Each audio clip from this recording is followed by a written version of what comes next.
Hey guys, this is Julian of Julian Gray Media. I got another request on one of my videos to make a video about mixing. Now, mixing is something very subjective to the person, and it is a very, very big can of worms to open on a single video. For this reason, I'm only going to be doing a few tips, and rather a few tips instead of mixing down an entire track, because that would take a long time. And mixing on camera and writing on camera is not the most entertaining thing to watch. So first and foremost, let's give this track I'm working on a listen. It's called Away, and I'm working on this project now. We're shooting the video and everything, and it'll be cool when it's done. So here we are. Let me just mute my mic for a moment.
Okay, cool guys. As you can hear, this mix is pretty good. It's what I'm working on currently.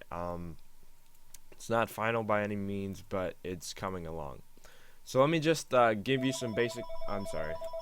Some basic concepts to start off with. The first thing you need to consider is gain staging, and that's something that a lot of people overlook a lot. Gain staging is to essentially balance everything out.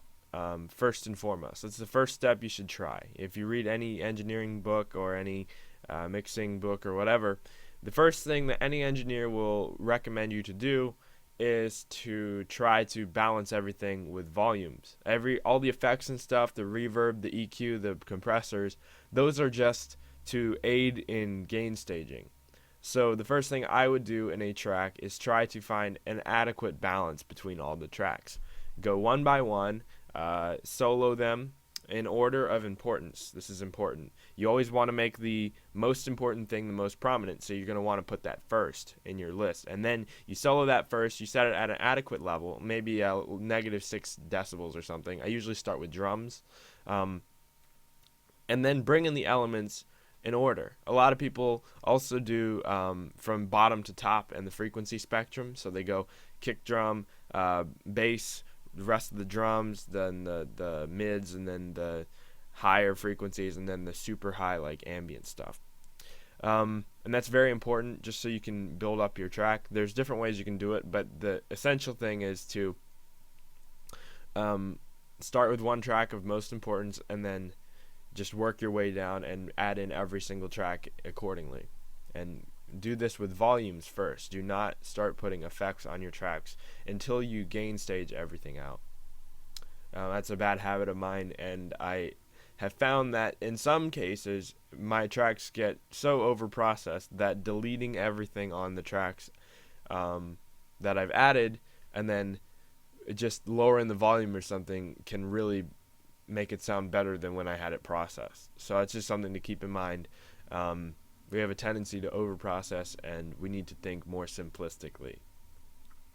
So the next thing we have is, after you gain stage, of course, is to EQ your tracks. So if we look at here, we see that each one of these tracks has a specific EQ on them. This one is a little bit of a high pass curve with a little bit of mid reduction and a little bit of a high boost that gives us this kind of sound.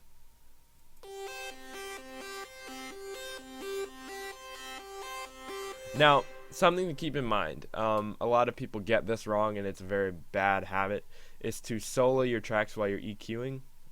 You can do it for very short amounts of time, but the key is to in mixing is not to get every track sounding good. You know, your drum might sound fantastic when you have the EQ on here and you have the track soloed, but then you throw in that bass and then it's like, this does not sound good at all. That's because you're mixing your elements when you solo them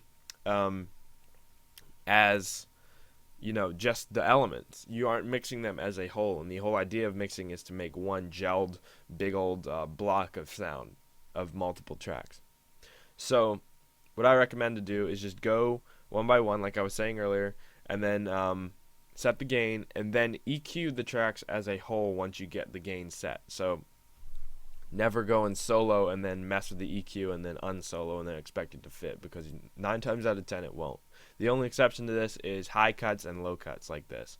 So this is rolling off the top. This sound here, if we disable this EQ, you can hear it's kind of a nasally mid or high sound. And we already know that we don't need any low in it, and it's just going to create mud. So we're just going to slice off that bottom end because we can hear it. We can hear that it's a mid-high sound, so we just cut off all that low end. The same thing applies for something like a sub bass. Let's go to the sub bass. We can just slice off all the top end because we know that that is only going to create mud in our mix, and it's just frequencies that don't need to be there. So for the sub, here we go. I don't know if you'll be able to hear this on your headphones or your speakers or whatever. It's very low.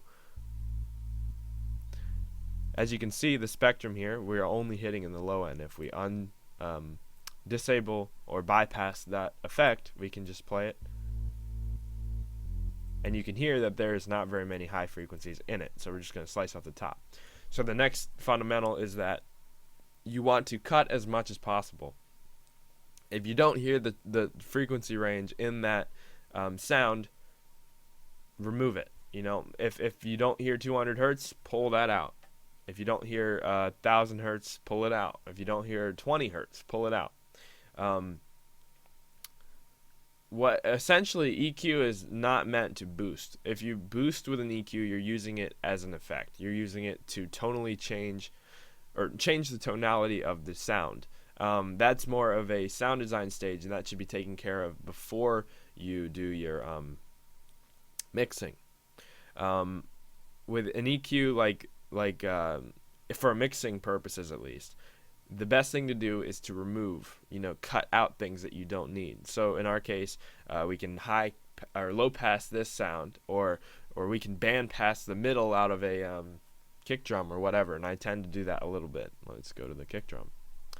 So essentially, you just need to find the balance between removing and not removing stuff from your tracks, all the while trying to remove as much as you can. Because the more space you have in your frequency range, the less mud you have in your mix, and the more clear it will sound.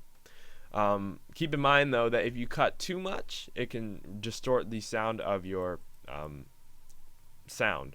So if we have this kick drum playing here, as you can hear, it's kind of a low subby kick, but with a little bit of high punch. That's a very good technique to use with drums. If we disable this here and just do an EQ here, this is an example of cutting too much. So if we cut from the top here, that's too much.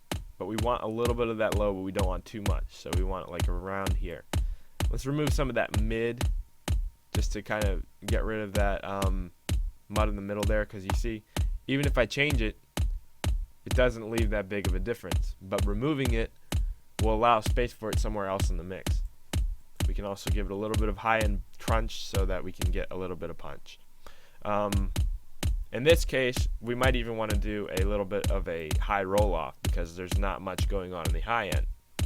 It all depends on what you're feeling in the track, and what it will require to balance out everything in your mix. Now, that's one thing. So we've covered gain staging and EQ. The next thing that an engineer would think about is compression. Compression is not meant to make your vocals sound like they're zero dynamic range or whatever. In essence, a compressor is meant to flatten out your sound so that you have one even playing field to work on and mix it into your thing. Like, so let's say you have a guitar, for example, and you have it playing at 6 decibels at one moment and then 4 at the next. When you're mixing, that's a disaster, because you want to set a level and then have it work throughout the entire song. So a compressor, what it does is it levels that out. I did a whole video on compressors, multiband compressors, and de-essers. You can check that out above me now. But yeah, like I was saying, compressors should be the next thing in your chain, whether it be side chain compressors or regular compressors, what have you. In my case, we have, let's see, on this lead we have a bit of compression here, just to level out that reverb in the sound, so we can get more of that reverb sound and less of the just dry sound.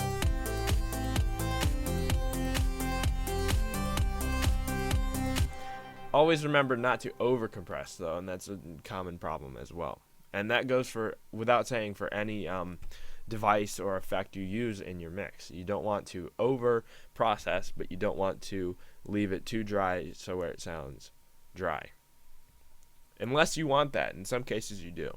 But a good thing to do is never to over process, because that can leave your mix sounding worse than when you started.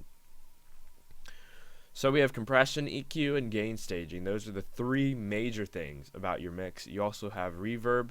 Reverb can create a sense of depth, against contrary belief, which is like that reverb will make things sound large. Reverb actually makes things sound distant or in front of you, and that's the idea of reverb. It's not meant to make you sound like huge. I did a whole video on reverb as well. You can check that out above me. Now, any rate, reverb is another thing to consider. As you can see, I have reverb playing on this lead. I have it running through Serum here, and with a little bit of pre-delay, it sounds like the lead is coming from in front of me. I crank that pre-delay. It starts to sound like it's more and more in front of me, or more and more close to me. And that's just something to keep in mind as well. So yeah, check out my video on reverb. That can really benefit you in a mix. It can create a sense of depth that is otherwise impossible in a mix. Another thing to do is to play with your panning and phasing. This is more advanced stuff, but it can really benefit your mix as well. As you can see, on this bouncy track at least, I have the stereo tool here, and I'm inverting the phase on each channel. So that means that whenever on a waveform you have a line down the middle and you have lines above and below it, right? It's like this. It's like a block, and you have a line through the middle, and you have lines above it and lines below it. I did a video on waveforms. You can check that out above me now. And essentially what a polarity inversion does is it flips it. It just takes all the positive frequencies and flips them over negative and negative to positive. If you ever hooked up a sound system before, the old school kind, like the kind you use in a home theater, and you have 2 wires that go into your speaker, a lot of people think that it doesn't matter which 2 wires go into which 2 holes on the back of your speaker, the ones that have the little clamps on them.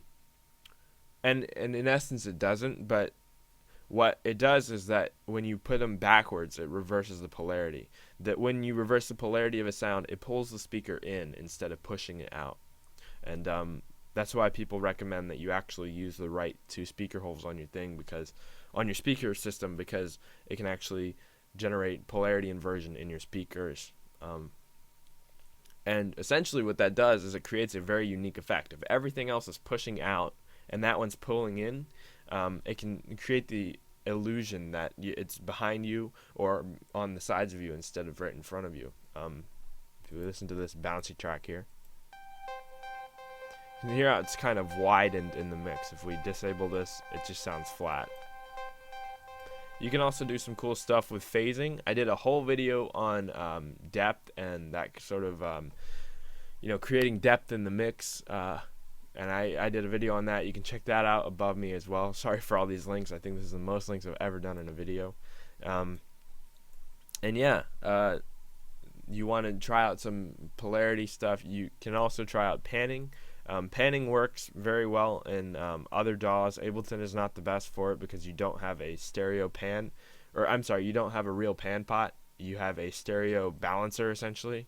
That means that if your sound has a right and left frequency, Ableton doesn't pan them both one way or the other. It just levels them out differently when you pan. It's very interesting. You should look into that if you don't know what I'm talking about.